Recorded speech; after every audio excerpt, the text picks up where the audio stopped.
ఎవ్వరిని తక్కువగా చూడకండి. ఎందుకంటే 5 రూపాయల పెన్ను కూడా 5 కోట్ల రూపాయల చెక్కు రాస్తుంది. జీవితం కూడా అంతే. ఎవరి విలువ వారిదే. ఓపిక చాలా విలువైనది.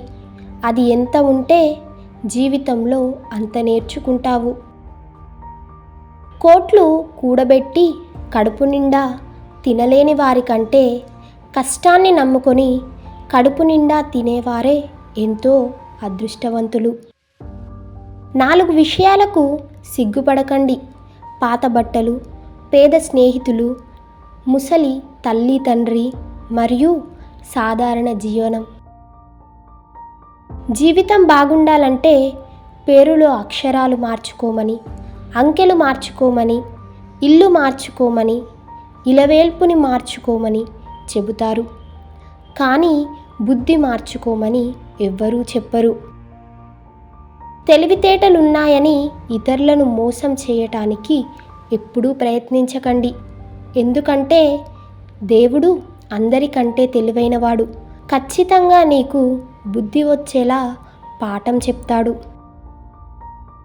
కాలం మారుతుందో లేదో తెలీదు, కానీ మనుషులు మాత్రం ఖచ్చితంగా మారుతున్నారు. ఎదురుగా ఉన్నప్పుడు ఒకలా, లేనప్పుడు ఇంకోలా ఉంటున్నారు. జీవితంలో ఎదురు దెబ్బలు తగలటం మంచిదేనేమో. కాలికి దెబ్బ తగిలితే వెళ్ళే దారిలో ఎలా నడవాలో తెలుస్తుంది.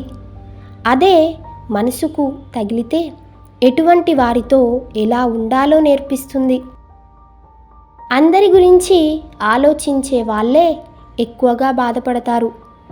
ఎవరు ఎలా పోతే మనకెందుకులే అనుకునేవారు హుందాగా, దర్జాగా ఉంటారు. చెట్టుకి డబ్బుకి మాటలొస్తే ఆ రెండూ చెప్పే మాట ఒకటే: ఈరోజు నన్ను కాపాడుకో, రేపు నిన్ను కాపాడుతా. మంచి మనసున్న వారికి భగవంతుడు 1000 కష్టాలు కల్పించినా అంతకు రెట్టింపు సంతోషాలను అనుగ్రహిస్తాడు.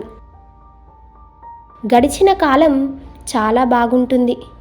ఎందుకంటే మళ్ళీ తిరిగి రాదు కాబట్టి. రాబోయే కాలం అందంగా ఉంటుంది. నచ్చినట్టు ఊహించుకుంటాం కాబట్టి.